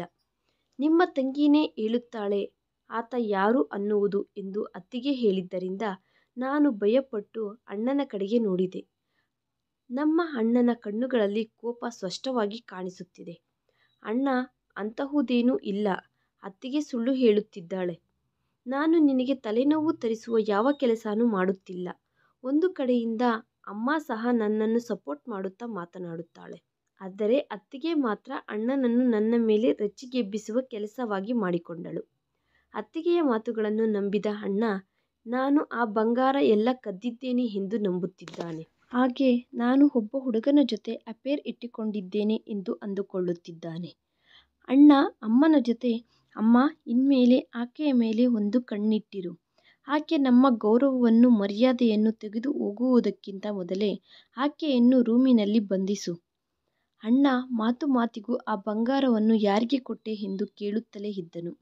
ಆ ಬಂಗಾರ ಎಲ್ಲಿಗೆ ಹೋಗಿದೆಯೋ ನನಗೆ ಗೊತ್ತಿಲ್ಲ. ಅಂತಹುದು ನಾನು ಅವರಿಗೆ ಏನೆಂದು ಹೇಳಬೇಕು? ಅಳುತ್ತಾ ನನ್ನ ಪರಿಸ್ಥಿತಿ ಇನ್ನಷ್ಟು ದುಸ್ಥಿತಿಯಾಗಿದೆ. ಅಮ್ಮನ ಆರೋಗ್ಯ ಪರಿಸ್ಥಿತಿ ಸಹ ಹದಗೆಟ್ಟಿದ್ದರಿಂದ ಆಕೆಯನ್ನು ಒಂದು ರೂಮಿನಲ್ಲಿ ಇಟ್ಟಿದ್ದಾರೆ. ಈಗ ಈ ವಿಷಯದ ಮೇಲೆ ನಾವಿಬ್ಬರು ಮಾತನಾಡಿಕೊಳ್ಳುವುದಕ್ಕೂ ಸಹ ಆಗುತ್ತಿಲ್ಲ. ಯಾಕೆಂದರೆ ಮನೆಯಲ್ಲಿ ಅತಿಥಿಗಳು ಇದ್ದಾರೆ. ಆದ್ದರಿಂದ ಸಾಯಂಕಾಲ ಮದುವೆಯ ಹುಡುಗ ಮೆರವಣಿಗೆಯಲ್ಲಿ ಕಲ್ಯಾಣ ಮಂಟಪಕ್ಕೆ ಬರುವ ಸಮಯ ಆಗಿದ್ದರಿಂದ ಇಷ್ಟು ಕಾಲ ಈ ಮದುವೆಗೋಸ್ಕರ ಕಷ್ಟಪಟ್ಟು ಕೂಡಿಟ್ಟಿದ್ದೆಲ್ಲ ನಾಶ ಆಗಿ ಹೋಗಿದೆ ಎಂದು ಅಣ್ಣ ಬಾಧೆ ಪಡುತ್ತಿದ್ದಾನೆ. ಮದುವೆಯ ಹುಡುಗ ಮೆರವಣಿಗೆಯಲ್ಲಿ ಬಂದನು. ನಾನು ಮದುವೆಯ ಹುಡುಗಿಯಾಗಿ ಅಲಂಕಾರ ಮಾಡಿಕೊಂಡಿದ್ದೇನೆ. ಅಣ್ಣ ಅತ್ತಿಗೆಯ ಮಾತುಗಳನ್ನು ನಂಬಿ ತನ್ನ ತಂಗಿಯನ್ನು ದೋಷಿಯಾಗಿ ಭಾವಿಸುತ್ತಾರೆಂದು ನಾನು ಅಂದುಕೊಳ್ಳಲಿಲ್ಲ. ನಮ್ಮ ಅಮ್ಮನಿಂದ ಇದು ಊಹಿಸಲಿಲ್ಲ. ಅತ್ತಿಗೆ ಅಮ್ಮನನ್ನು ಸಹ ತನ್ನ ಮಾಯೆಯಲ್ಲಿ ಬೀಳಿಸಿದ್ದಾಳೆ. ಅಮ್ಮ ಸಹ ಆಕೆ ಮಾತುಗಳಿಗೆ ಪೂರ್ತಿಯಾಗಿ ಪ್ರಭಾವಿತಳಾಗಿದ್ದಾಳೆ. ಈಗ ಎಲ್ಲವನ್ನು ಕಾಲಕ್ಕೆ ಬಿಟ್ಟು ಬಿಟ್ಟಿದ್ದೇವೆ. ಮದುವೆಯ ಮೆರವಣಿಗೆಯಿಂದ ಬಂದ ಹುಡುಗನನ್ನು ಮತ್ತೆ ಆತನ ಕುಟುಂಬ ಸಭ್ಯರನ್ನು ಆಹ್ವಾನಿಸುವುದಕ್ಕೋಸ್ಕರ ನನ್ನನ್ನು ಕರೆದರು. ಆಗ ರಚಿತ್ ಫ್ಯಾಮಿಲಿ ಮದುವೆಯ ಹುಡುಗಿ ಕಲ್ಯಾಣ ಮಂಟಪದ ಒಳಗಡೆಯಿಂದ ಹೊರಗಡೆ ಕರೆಯುವುದಕ್ಕಿಂತ ಮೊದಲು ನಾವು ಹಣವನ್ನು ಮತ್ತು ಒಡವೆಯನ್ನು ನೋಡಬೇಕೆಂದು ಅಂದುಕೊಳ್ಳುತ್ತಿದ್ದೇವೆ. ಈ ಮಾತು ಕೇಳಿದ ತಕ್ಷಣ ನಮ್ಮ ಅಣ್ಣನಿಗೆ ಪ್ರಜ್ಞೆ ತಪ್ಪಿದಂತಾಯಿತು. ಬಂಗಾರದ ಒಡವೆ ಕಾಣಿಸುತ್ತಿಲ್ಲ ಅನ್ನುವ ಈ ವಿಷಯ ಇಲ್ಲಿಯ ತನಕ ಯಾರಿಗೂ ಗೊತ್ತಿಲ್ಲ. ಅಮ್ಮ ಮತ್ತು ಅಣ್ಣ ಟೆನ್ಷನ್ನಿಂದ ಪ್ರಾಣಗಳನ್ನು ಅಂಗೈಯಲ್ಲಿ ಇಟ್ಟುಕೊಂಡಿದ್ದಾರೆ. ಯಾಕೆಂದರೆ ಇದು ಮರ್ಯಾದೆ ಪ್ರತಿಷ್ಠೆಗಳಿಗೆ ಸಂಬಂಧಿಸಿದ್ದು. ನೆಂಟರೆಲ್ಲರೂ ಬಂದು ಬಿಟ್ಟಿದ್ದಾರೆ. ಆದರೂ ಬಂಗಾರ ಸಿಗುತ್ತಿಲ್ಲ. ಅಣ್ಣ ನಮ್ಮ ಅತ್ತೆ ಮಾವನವರ ಜೊತೆ ಮದುವೆ ಕಾರ್ಯಕ್ರಮಗಳು ಶುರುವಾಗಿದ್ದಾವೆ. ಬಂದು ಕೊಟ್ಟು ತೆಗೆದುಕೊಳ್ಳುವುದರ ಬಗ್ಗೆ ನಾವು ನಂತರ ಮಾತನಾಡಿಕೊಳ್ಳೋಣ ಎಂದು ಅವರನ್ನು ರಿಕ್ವೆಸ್ಟ್ ಮಾಡಿಕೊಳ್ಳುತ್ತಿದ್ದಾನೆ. ಆದರೆ ಅವರು ಮಾತ್ರ ಅವರ ಮಾತಿನ ಮೇಲೆ ತುಂಬ ಗಟ್ಟಿಯಾಗಿ ನಿಂತುಕೊಂಡಿದ್ದಾರೆ. ಕೊಟ್ಟು ತೆಗೆದುಕೊಳ್ಳುವುದರ ಬಗ್ಗೆ ಮೊದಲು ಮಾತನಾಡಿಕೊಳ್ಳಬೇಕು. ಮದುವೆಯ ಕಾರ್ಯಕ್ರಮ ಆನಂತರ ಆದರೂ ಮಾಡಬಹುದು. ನಾವು ಇಲ್ಲಿಗೆ ಮದುವೆ ಮಾಡಿಕೊಳ್ಳುವುದಕ್ಕೆ ಬಂದಿದ್ದೇವೆ. ಇದ್ದಕ್ಕಿದ್ದ ಹಾಗೆ ಒಂದು ವಿಚಿತ್ರವಾದ ವಾತಾವರಣ ಸೃಷ್ಟಿಯಾಗಿದೆ. ತುಂಬ ಸಮಯದ ತನಕ ಬಂಗಾರ ಇಲ್ಲವೆಂಬ ವಿಷಯವನ್ನು ಬಚ್ಚಿಟ್ಟು ಇಡುವುದಕ್ಕೆ ಪ್ರಯತ್ನಿಸಿದರು. ಆದರೆ ಆ ವಿಷಯ ಕೈ ಮೀರಿ ಹೋಗಿದ್ದರಿಂದ ರಚಿತ್ ಕುಟುಂಬ ಸಭ್ಯರು ಗಲಾಟೆ ಮಾಡಲು ಶುರು ಮಾಡಿದರು. ಮೊದಲು ವರದಕ್ಷಿಣೆ ಕೊಟ್ಟರೇನೆ ಮದುವೆ ನಡೆಯುತ್ತದೆ ಎಂದು ಹೇಳಿದ್ದರಿಂದ ನಮ್ಮ ಬಂಗಾರದ ಒಡವೆಗಳು ಕಳ್ಳತನವಾಗಿದ್ದಾವೆ. ನಮ್ಮನ್ನು ಕ್ಷಮಿಸಿ. ನಾನು ತುಂಬ ನಾಚಿಕೆ ಪಡುತ್ತಿದ್ದೇನೆ. ನೀವು ಮಾತ್ರ ಮದುವೆ ನಿಲ್ಲಿಸದೆ ನಡೆಸಿ. ಮದುವೆಯಾದ ನಂತರ ನೀವು ಕೋರಿದಷ್ಟು ಬಂಗಾರದ ಒಡವೆಗಳನ್ನು ನಾನು ಕೊಡುತ್ತೇನೆ. ನನಗೆ ಇನ್ನೂ ಸ್ವಲ್ಪ ಸಮಯ ಕೊಡಿ ಎಂದು ನಮ್ಮ ಅಣ್ಣ ಕೈಗಳನ್ನು ಜೋಡಿಸಿ ಅವರನ್ನು ಪ್ರಾರ್ಥಿಸಿಕೊಂಡನು. ಈ ಮಾತುಗಳನ್ನು ಕೇಳಿಸಿಕೊಂಡ ರಚಿತ್ ತಂದೆ ನಗುತ್ತಾ, ನೀನು ನಮ್ಮನ್ನು ಬಕ್ರಾ ಮಾಡುವುದಕ್ಕೆ ಇಲ್ಲಿಗೆ ಕರೆದಿದ್ದೀಯಾ? ಎಲ್ಲರ ಮುಂದೆ ನಮ್ಮನ್ನು ಎಗತಾಳಿ ಮಾಡುತ್ತಿದ್ದೀಯಾ ಅನ್ನುತ್ತಾ ಕಿರುಚಾಡಲು ಶುರು ಮಾಡಿದರು. ನಿಮ್ಮ ಹತ್ತಿರ ಏನೂ ಇಲ್ಲ. ಆದರೂ ಚೆನ್ನಾಗಿ ಓದಿಕೊಂಡ ಸುಂದರವಾದ ಹುಡುಗನನ್ನು ನಿಮ್ಮ ಮಗಳಿಗೆ ಮದುವೆ ಮಾಡಿಕೊಳ್ಳುವ ಆಲೋಚನೆಯಲ್ಲಿ ಮಾತ್ರ ಇದ್ದೀರಿ. ನಾವು ಈ ವಿಷಯದ ಬಗ್ಗೆ ಎಂಗೇಜ್ಮೆಂಟ್ನಲ್ಲಿಯೇ ಮಾತನಾಡಿಕೊಂಡೆವು. ನೀನು ಬಂಗಾರ ಕಳ್ಳತನ ಆಗಿದೆ ಎಂದು ಸುಳ್ಳು ಹೇಳುತ್ತಿದ್ದೀಯ. ಅಸಲು ನೀನು ಬಂಗಾರವನ್ನು ತೆಗೆದುಕೊಂಡು ಬಂದಿದ್ದೀಯಾ ಅಂದನು. ಆಗ ಅಣ್ಣ, ನೋಡಿ, ಕೇವಲ ಬಂಗಾರ ಮಾತ್ರನೇ ಕಳ್ಳತನ ಮಾಡಿದ್ದಾರೆ. 20 ಲಕ್ಷ ಹಣ ಮತ್ತು ಲಕ್ಸುರಿ ವಸ್ತುಗಳು ಎಲ್ಲ ಸಿದ್ಧವಾಗಿ ಇದ್ದಾವೆ. ತುಂಬ ಬೇಗನೆ ನಿಮಗೆ ಬಂಗಾರವನ್ನು ಕೊಡುತ್ತೇನೆ ಎಂದು ನಾನು ಮಾತು ಕೊಡುತ್ತಿದ್ದೇನೆ. ಆದರೆ ನನ್ನ ಅಣ್ಣ ಮಾಡುವ ಪ್ರಾರ್ಥನೆ ಆ ವ್ಯಕ್ತಿಗಳ ಮೇಲೆ ಎಂತಹುದೇ ಪ್ರಭಾವ ತೋರಿಸುತ್ತಿಲ್ಲ ಎಂದು ಅನಿಸಿತು. ಅಣ್ಣನ ಕಣ್ಣುಗಳು ಕಣ್ಣೀರಿನಿಂದ ತುಂಬಿ ಹೋಗಿದ್ದರೂ ಅವರು ನಮ್ಮ ಅಣ್ಣನ ಮಾತು ಒಂದು ಸಹ ಕೇಳಿಸಿಕೊಳ್ಳದೆ ಹುಡುಗನನ್ನು ಕರೆದುಕೊಂಡು ಹಿಂದಕ್ಕೆ ಹೋಗುವುದಕ್ಕೆ ಶುರು ಮಾಡಿದರು. ನಮ್ಮ ಅಣ್ಣ ಅವರ ಕಾಲುಗಳ ಮೇಲೆ ಬಿದ್ದು ನನ್ನನ್ನು ಕ್ಷಮಿಸಿ ಎಂದು ಬೇಡಿಕೊಳ್ಳುತ್ತಿದ್ದಾನೆ. ಅತ್ತಿಗೆ ಒಂದು ಕಡೆ ನಿಂತುಕೊಂಡು ತಮಾಷೆಯನ್ನು ನೋಡುತ್ತಿದ್ದಾಳೆ. ಈ ಬೆಂಕಿ ಈ ಮಹಾತಾಯಿ ಇಟ್ಟಿರುವುದೇ. ಆ ಬಂಗಾರದ ಒಡವೆ ಎಲ್ಲಿಗೆ ಹೋಗಿದೆಯೋ, ಯಾರು ತೆಗೆದುಕೊಂಡಿದ್ದಾರೋ ನನಗೆ ಗೊತ್ತಿಲ್ಲ. ಆದರೆ ನನ್ನ ಕ್ಯಾರೆಕ್ಟರ್ ಮೇಲೆ ಹಾಕಿದ ಪ್ರಶ್ನೆಗಳು ಮಾತ್ರ ತುಂಬ ನೀಚವಾಗಿ ಇದ್ದಾವೆ. ನನ್ನ ಮದುವೆ ನಿಂತು ಹೋಯಿತು. ನಮ್ಮ ಅಣ್ಣ ನನ್ನ ಮದುವೆಗೋಸ್ಕರ ಮಾಡಿದ ಏರ್ಪಾಟುಗಳೆಲ್ಲ ಕೇವಲ ಬಂಗಾರದ ಒಡವೆಗಳಿಂದ ವ್ಯರ್ಥವಾಗಿ ಹೋಗಿದೆ. ಅಣ್ಣ ನನ್ನ ಹತ್ತಿರಕ್ಕೆ ಬಂದು ನನ್ನ ಕೆನ್ನೆಗೆ ಗಟ್ಟಿಯಾಗಿ ಬಾರಿಸಿ, ಈ ದಿನ ಇದೆಲ್ಲ ನಿನ್ನಿಂದಲೇ ನಡೆದಿದೆ. ನಿನ್ನಿಂದಲೇ ನಾನು ಎಲ್ಲರ ಮುಂದೆ ಅವಮಾನಗಳು ಎದುರುಕೊಳ್ಳಬೇಕಾಗಿ ಬಂದಿತು ಎಂದು ಅಂದನು. ಬಂಧು ಮಿತ್ರರ ಎದುರುಗಡೆ ಅಣ್ಣ ನನ್ನ ಮೇಲೆ ಕೈ ಮಾಡಿಕೊಂಡಿದ್ದರಿಂದ ನನ್ನ ಮನಸ್ಸು ಮುರಿದು ಹೋಯಿತು. ನಮ್ಮ ಅಮ್ಮ ಸಹ ನನಗೆ ಶಾಪನಾರ್ಥಗಳು ಇಡುತ್ತಿದ್ದಾಳೆ. ನೀನು ಹುಟ್ಟುವುದಕ್ಕಿಂತ ಮೊದಲೇ ಯಾಕೆ ಸತ್ತು ಹೋಗಲಿಲ್ಲ? ನೀನು ಮೊದಲೇ ಸತ್ತು ಹೋಗಿದ್ದರೆ ಈ ದಿನ ನಾವು ಈ ಅವಮಾನಗಳು ಎದುರುಕೊಳ್ಳಬೇಕಾದ ಅವಸರ ಬರುತ್ತಿರಲಿಲ್ಲ. ನಾನೇನು ಮಾಡಲಿಲ್ಲ ಎಂದು ಅವರಿಗೆ ಅರ್ಥ ಆಗುವ ಹಾಗೆ ಹೇಗೆ ಹೇಳಬೇಕು? ಯಾರೂ ಸಹ ನನ್ನ ಮಾತು ಕೇಳಿಸಿಕೊಳ್ಳುವುದಕ್ಕೆ ಸಿದ್ಧವಾಗಿ ಇಲ್ಲ. ಅತ್ತಿಗೆ ಮುಖದಲ್ಲಿ ಒಂದು ವಿಚಿತ್ರವಾದ ಚಿರುನಗೆ ಬಂದಿತು. ನನಗೆ ಅರ್ಥವಾಯಿತು, ಇದೆಲ್ಲ ಅತ್ತಿಗೆ ಕೆಲಸ ಎಂದು. ನನ್ನ ಅಣ್ಣ ಎಲ್ಲರ ಎದುರುಗಡೆ ತುಂಬ ಅವಮಾನದ ಪಾಲಾಗುತ್ತಿದ್ದಾನೆ. ಈ ಸಮಯದಲ್ಲಿ ಯಾರಾದರೂ ಬಂದು ನನ್ನ ಗೌರವವನ್ನು ಕಾಪಾಡಿ, ಯಾರಾದರೂ ಮುಂದಕ್ಕೆ ಬಂದು ಆಕೆಯನ್ನು ಸ್ವೀಕರಿಸಿ ಅನ್ನುತ್ತಾ ಅಣ್ಣ ಬಿಕ್ಕಿ ಬಿಕ್ಕಿ ಅಳಲು ಶುರು ಮಾಡಿದನು. ನಮ್ಮ ಅಮ್ಮನ ಆರೋಗ್ಯ ತುಂಬ ಕೆಡುತ್ತಿದೆ.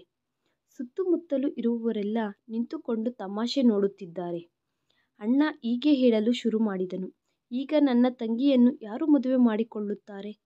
ವರದಕ್ಷಿಣೆಯ ಕಾರಣವಾಗಿ ಮದುವೆಯ ಹುಡುಗ ಅವರು ಹಿಂದಕ್ಕೆ ಹೊರಟು ಹೋದರು. ಈಗ ನಾನೇನು ಮಾಡಬೇಕೆಂದು ಅಳುತ್ತಿದ್ದಾಗ ಆಗ ಒಂದೇ ಸರಿ ಅತಿಥಿಗಳ ಮಧ್ಯದಿಂದ ದೊಡ್ಡ ಶಬ್ದ ಬಂದಿದ್ದರಿಂದ ನಾವೆಲ್ಲರೂ ಆ ಕಡೆಗೆ ನೋಡಿದೆವು. ನಮಗೆ ಎದುರಾಗಿ ಬಂದು ನಿಂತುಕೊಂಡ ಆ ವ್ಯಕ್ತಿಯನ್ನು ನೋಡಿ ಒಂದೇ ಸರಿ ಎಲ್ಲರೂ ಬೆಚ್ಚಿಬಿದ್ದೆವು. ಆ ವ್ಯಕ್ತಿ ಬಂದು, ನಾನು ನಿಮ್ಮ ತಂಗಿಯನ್ನು ಮದುವೆ ಮಾಡಿಕೊಳ್ಳುತ್ತೇನೆ. ನೀವು ನಿಮ್ಮ ತಂಗಿಯನ್ನು ನನಗೆ ಕೊಟ್ಟು ಮದುವೆ ಮಾಡುವುದಕ್ಕೆ ಸಿದ್ಧವಾಗಿ ಇದ್ದೀರಾ ಅಂದಿದ್ದರಿಂದ ಈ ಪ್ರಶ್ನೆ ಕೇಳಿ ಅಣ್ಣ ಆಶ್ಚರ್ಯಪಟ್ಟು ಆತನ ಕಡೆಗೆ ನೋಡಿದನು. ಆತ ನಮ್ಮ ಊರಿನಲ್ಲಿ ತರಕಾರಿ ಮಾರುತ್ತಾನೆ ಎಂದು ನನ್ನ ಹಿಂದುಗಡೆ ನಿಂತುಕೊಂಡ ಇರುವ ಪದ್ಮಾ ಚಿಕ್ಕಮ್ಮ ಹೇಳಿದಳು. ಆಕೆ ಮಾತನ್ನು ಕೇಳಿಸಿಕೊಂಡ ಆತ, ಹೌದು, ನಾನು ತರಕಾರಿಯನ್ನು ಮನೆಗೆ ತೆಗೆದುಕೊಂಡು ಹೋಗಿ ಮಾರುತ್ತೇನೆ ಅಂದನು. ನನಗೆ ಬರುವ ಹಣದಿಂದ ಗೌರವವಾಗಿ ನಿಮ್ಮ ತಂಗಿಗೆ ಹೊಟ್ಟೆ ತುಂಬಿಸಬಲ್ಲೆ. ಒಂದು ಸಾರಿ ಆಲೋಚಿಸಿ, ನೀವು ನಿಮ್ಮ ತಂಗಿಗೆ ಮದುವೆ ಮಾಡಬೇಕು ಅಂದುಕೊಂಡ ಕುಟುಂಬದಲ್ಲಿ ತುಂಬ ವರದಕ್ಷಿಣೆ ಕೊಟ್ಟ ನಂತರ ಸಹ ನಿಮ್ಮ ತಂಗಿ ಅಲ್ಲಿ ಸಂತೋಷವಾಗಿ ಇರುತ್ತಾಳೆ ಎಂದು ಯಾವುದಾದರೂ ಗ್ಯಾರಂಟಿ ಇದೆಯಾ? ಅವರು ಅತಿಯಾಸೆ ಪರರು. ನಿಮ್ಮ ತಂಗಿಯನ್ನು ಸೊಸೆಯಾಗಿ ಮಾಡಿಕೊಳ್ಳುವುದೇ ಅವರಿಗೆ ಅತಿ ದೊಡ್ಡ ಸಂಪಾದನೆ. ನಿಮ್ಮ ತಂಗಿಯನ್ನು ಮದುವೆ ಮಾಡಿಕೊಳ್ಳುವ ಆ ಹುಡುಗ ಸೈಲೆಂಟಾಗಿ ಇರುತ್ತಾ ತನ್ನ ತಂದೆ ತಾಯಿ ಮಾತುಗಳನ್ನು ಕೇಳಿಸಿಕೊಳ್ಳುತ್ತಿದ್ದಾನೆ. ಆತ ಚೆನ್ನಾಗಿ ಓದಿಕೊಂಡು ಜಾಬ್ ಮಾಡುತ್ತಿದ್ದಾನೆ. ಈ ವಿಷಯದ ಮೇಲೆ ಆತ ಮಾತನಾಡಬೇಕಾಗಿತ್ತು. ಆದರೆ ಆತ ಮಾತ್ರ ನಿಶ್ಶಬ್ದವಾಗಿ ಇದ್ದು ಹೋದನು. ತನ್ನ ತಂದೆ ತಾಯಿ ಮಾಡಿದ್ದು ಕರೆಕ್ಟ್ ಅಂದ ಹಾಗೆ ನಿಶ್ಶಬ್ದವಾಗಿ ಇದ್ದು ಹೋದನು. ವರದಕ್ಷಿಣೆ ಕಾಣಿಕೆ ಕೊಟ್ಟು ಕಳುಹಿಸಿದ ನಂತರ ಸಹ ಅತ್ತೆ ಮನೆಯವರು ನಿಮ್ಮ ತಂಗಿಯನ್ನು ಹಿಂಸಿಸುತ್ತಿದ್ದರೆ ಆತನು ನಿಶ್ಶಬ್ದವಾಗಿ ಎಲ್ಲ ನೋಡುತ್ತಲೇ ಇರುತ್ತಾನೆ. ಅಂಥವನು ತನ್ನ ಹೆಂಡತಿಗೆ ಯಾವತ್ತಿಗೂ ಜೊತೆಯಾಗಿ ನಿಂತುಕೊಳ್ಳುವುದಿಲ್ಲ. ಆತನು ನಮ್ಮ ಅಣ್ಣನ ಮುಂದೆ ಕೈಗಳನ್ನು ಜೋಡಿಸಿ, ನಾನು ತುಂಬ ಕಡಿಮೆ ಸಂಪಾದಿಸುತ್ತೇನೆ, ಆದರೆ ನಿಮ್ಮ ತಂಗಿಯನ್ನು ಜೀವನ ಪೂರ್ತಿ ತುಂಬ ಜಾಗೃತೆಯಾಗಿ ಪ್ರೀತಿಯಿಂದ ನೋಡಿಕೊಳ್ಳುತ್ತೇನೆ ಎಂದು ನಿಮಗೆ ಮಾತು ಕೊಡುತ್ತಿದ್ದೇನೆ ಅಂದಿದ್ದರಿಂದ ಆತನ ಮಾತುಗಳನ್ನು ಕೇಳಿಸಿಕೊಂಡ ಅಣ್ಣ ಇಂಪ್ರೆಸ್ ಆದನು. ಈ ವಿಧವಾಗಿ ನಮ್ಮ ಅಣ್ಣ ಆತನ ಜೊತೆ ನನ್ನ ಮದುವೆ ಮಾಡಬೇಕೆಂದು ನಿರ್ಣಯ ತೆಗೆದುಕೊಂಡನು. ಒಂದೇ ಸರಿ ನನ್ನ ಜೀವನದಲ್ಲಿ ಎಂತಹ ಬದಲಾವಣೆ ಆಯಿತು. ನಾನು ರಜಿತ್ ಬಗ್ಗೆ, ಆತನ ಜೊತೆ ಕಳೆಯುವ ಜೀವನದ ಬಗ್ಗೆ ಕನಸುಗಳು ಕಾಣುತ್ತಿದ್ದೇನೆ. ಆದರೆ ಈ ದಿನ ರಜಿತ್ ಅಲ್ಲದೆ ಒಬ್ಬ ಸಾಧಾರಣ ತರಕಾರಿ ವ್ಯಾಪಾರಿಯ ಜೊತೆ ನನ್ನ ಮದುವೆ ನಡೆಯುತ್ತಿದೆ. ಆತನಿಗೆ ಎಂತಹುದೇ ಸ್ಟೇಟಸ್ ಇಲ್ಲ, ಹಿಂದೆ ಮುಂದೆ ಯಾರೂ ಇಲ್ಲ, ಎಂತಹುದೇ ಕುಟುಂಬ ಇಲ್ಲ. ನಾನು ನಿಶ್ಶಬ್ದವಾಗಿ ಎಲ್ಲವನ್ನೂ ಭರಿಸುತ್ತಾ ಬರುತ್ತಿದ್ದೇನೆ. ಅಣ್ಣನ ಗೌರವವನ್ನು ಕಾಪಾಡಬೇಕು ಅನ್ನುವ ಉದ್ದೇಶದಿಂದ ಆ ದಿನ ನಾನು ಆತನನ್ನು ಮದುವೆ ಮಾಡಿಕೊಂಡೆ. ಅಣ್ಣ ಒಂದು ಸರಿಯಾದರೂ ನನಗೆ ಈ ಮದುವೆ ಮಾಡಿಕೊಳ್ಳುವುದು ಇಷ್ಟನಾ ಇಲ್ಲವಾ ಎಂದು ಕೇಳಿದ್ದರೆ ಚೆನ್ನಾಗಿರುತ್ತಿತ್ತು ಅನಿಸಿತು. ನನಗೆ ಸ್ವಲ್ಪ ಸಮಯ ಕೊಡಬೇಕಾಗಿತ್ತು. ನನ್ನ ಮೇಲೆ ಆಪಾದನೆ ಹಾಕಿದರೂ, ನನ್ನ ಮೇಲೆ ಆರೋಪಣೆಗಳು ಮಾಡಿದರೂ ನನ್ನ ಮದುವೆ ನಿಂತು ಹೋಯಿತು.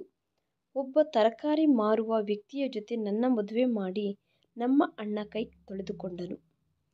ಅಣ್ಣ ನನ್ನ ಮೇಲೆ ಇರುವ ಕೋಪದಿಂದ ನನ್ನ ತಲೆಯ ಮೇಲೆ ಕೈಯಿಟ್ಟು ಆಶೀರ್ವಾದ ಸಹ ಮಾಡಲಿಲ್ಲ. ನನ್ನನ್ನು ಹತ್ತಿರಕ್ಕೆ ಸಹ ತೆಗೆದುಕೊಳ್ಳಲಿಲ್ಲ. ನಾನು ನಿಶ್ಶಬ್ದವಾಗಿ ಆ ತರಕಾರಿ ವ್ಯಾಪಾರಿ ಆದ ಪುನೀತನ್ನು ಮದುವೆ ಮಾಡಿಕೊಂಡು ಮನೆಗೆ ಬಂದೆನು. ಆ ಮನೆ ತುಂಬ ಚಿಕ್ಕದಾಗಿದೆ. ಇಂತಹ ಮನೆಯಲ್ಲಿ ನಾನು ಇರುತ್ತೇನೆ ಎಂದು ಯಾವಾಗಲೂ ಅಂದುಕೊಳ್ಳಲಿಲ್ಲ. ಆ ಮನೆ ಅಲ್ಲಲ್ಲಿ ಕಿತ್ತು ಹೋಗಿದೆ. ಆ ಮನೆಯನ್ನು ಕಟ್ಟಿಸಿ ಎಷ್ಟೋ ವರ್ಷಗಳು ಕಳೆದಂತೆ ಅನಿಸುತ್ತಿದೆ. ಆ ಮನೆಯ ಪರಿಸ್ಥಿತಿ ನೋಡಿ ನನಗೆ ಒಂದು ಕ್ಷಣ ಅಲ್ಲಿ ಇರಬೇಕು ಅನಿಸಲಿಲ್ಲ. ಮನೆಯೆಲ್ಲ ಕಸ ಕಡ್ಡಿ ಧೂಳಿನಿಂದ ತುಂಬಿ ಹೋಗಿದೆ. ತುಂಬ ದಿನಗಳಿಂದ ಮನೆ ಖಾಲಿ ಇದ್ದ ಹಾಗೆ ಮನೆ ಒಳಗಡೆಯಿಂದ ದುರ್ವಾಸನೆ ಬರುತ್ತಿದೆ. ಮಂಚದ ಮೇಲೆ ಕುಳಿತುಕೋ ಎಂದು ಆತ ಸನ್ನೆ ಮಾಡಿದನು. ನಾನು ಕುಳಿತುಕೊಂಡು ನನ್ನ ಜೀವನದಲ್ಲಿ ಬರುವ ಬಾಧೆಕರವಾದ ದಿನಗಳ ಬಗ್ಗೆ ಆಲೋಚಿಸುತ್ತಾ ಇದ್ದೇನೆ. ಅಷ್ಟರಲ್ಲಿ ಆತನು ನನ್ನ ಹತ್ತಿರ ಬಂದು ಕುಳಿತುಕೊಂಡನು. ಆತ ಹತ್ತಿರಕ್ಕೆ ಬರುವುದನ್ನು ನೋಡಿ ನಾನು ಭಯ ಬಿದ್ದು ಹಿಂದಕ್ಕೆ ಜರುಗಿದೆ. ನೀನು ಭಯಪಡಬೇಕಾದ ಅವಸರ ಇಲ್ಲ ಅನ್ನುತ್ತಾ ಆತ ತನ್ನ ಕೈಯನ್ನು ಮುಂದಕ್ಕೆ ಚಾಚಿ ಒಂದು ಚಿಕ್ಕ ಗಿಫ್ಟನ್ನು ಕೊಡುತ್ತಾ ಹೀಗೆ ಹೇಳಲು ಶುರು ಮಾಡಿದನು. ಇದು ನಾನು ನಿನಗೋಸ್ಕರ ತೆಗೆದುಕೊಂಡು ಬಂದೆ. ಇದ್ಯಾವುದೋ ಸಾಧಾರಣ ಗಿಫ್ಟ್ ಆಗಿರುತ್ತದೆ ಅಂದುಕೊಂಡೆ. ಆದರೆ ನಾನು ಅದನ್ನು ತೆಗೆದು ನೋಡುವಷ್ಟರಲ್ಲಿ ಪ್ರಜ್ಞೆ ತಪ್ಪಿದಂತಾಯಿತು. ಅದರಲ್ಲಿ ಡೈಮಂಡ್ ರಿಂಗ್ ಇದೆ. ಆತನ ಮನೆ ಪರಿಸ್ಥಿತಿ ನೋಡಿ ನನ್ನ ಕೈಯಲ್ಲಿರುವುದು ಬಂಗಾರದ ರಿಂಗ್ ಎಂದು ನಾನು ನಂಬಲಾಗಲಿಲ್ಲ. ಏನೋ ಆಲೋಚಿಸುತ್ತಿದ್ದೀಯಾ ಅಂದನು. ನಾನು ಏನೂ ಅನ್ನಲಿಲ್ಲ. ಇಷ್ಟು ಬೆಲೆ ಬಾಳುವ ಉಂಗುರ ನಿಮ್ಮ ಹತ್ತಿರ? ಆಗ ಆತನು ನಾನು ಹೇಳಿದ್ದಕ್ಕೆ ನಗಲು ಶುರು ಮಾಡಿದನು. ನಾನು ನಿನಗೆ ನನ್ನ ಬಗ್ಗೆ ಹೇಳಬೇಕು ಅಂದುಕೊಳ್ಳುತ್ತಿದ್ದೇನೆ. ಈಗ ನಿನ್ನ ಜೊತೆ ನನಗೆ ಮದುವೆ ಆಗಿ ಹೋಗಿದೆ. ನಾನು ಜಾರ್ಖಂಡ್ನಿಂದ ಬಂದಿದ್ದೇನೆ. ನಾನು ಒಬ್ಬ ಡಿ.ಎಂ ಅಂದನು. ಈ ಊರಿನಲ್ಲಿ ತುಂಬ ಜನ ಲ್ಯಾಂಡ್ ಮಾಪಿಂಗ್ ಮಾಡುತ್ತಿದ್ದಾರೆ ಎಂದು ಕಂಪ್ಲೇಂಟ್ ಬಂದಿದ್ದರಿಂದ ನಾನು ಮಾರುವೇಷದಲ್ಲಿ ಅವುಗಳ ಬಗ್ಗೆ ತಿಳಿದುಕೊಳ್ಳುವುದಕ್ಕೆ ಇಲ್ಲಿಗೆ ಬಂದೆ. ನಾನು ಇಲ್ಲಿಗೆ ಬಂದು 10 ದಿನಗಳು ಆಗಿದೆ. ನಾನು ತರಕಾರಿ ಮಾರುವ ನೆಪದಲ್ಲಿ ಆ ಕಡೆ ಈ ಕಡೆ ತಿರುಗುತ್ತಾ ಎಲ್ಲರ ಜೊತೆ ಮಾತನಾಡಿ ಯಾರಾದರೂ ಲ್ಯಾಂಡ್ ಮಾಪಿಂಗ್ನಿಂದ ಜಮೀನನ್ನು ಆಕ್ರಮಿಸುತ್ತಿದ್ದಾರೋ ಅವರ ಬಗ್ಗೆ ಪೂರ್ತಿ ಸಮಾಚಾರ ಶೇಖರಿಸುತ್ತಿದ್ದೇನೆ. ಈ ಊರಿನಲ್ಲಿ ಏನೂ ಇಂಪ್ರೂವ್ಮೆಂಟ್ ಇಲ್ಲ. ಸರ್ಕಾರ ಹಿಡಿಸಿಕೊಳ್ಳುತ್ತಿಲ್ಲ. ನಾನು ಈ ಊರನ್ನು ಇಂಪ್ರೂವ್ಮೆಂಟ್ ಮಾಡೋಣ ಎಂದು ಅಂದುಕೊಳ್ಳುತ್ತಿದ್ದೇನೆ. ಅಷ್ಟರಲ್ಲಿ ನಿಮ್ಮ ಮದುವೆಗೆ ಬಂದೆನು. ನಿಮ್ಮ ಅಣ್ಣನ ನಿಸ್ಸಹಾಯಕ ಸ್ಥಿತಿಯನ್ನು ನೋಡಿದೆ.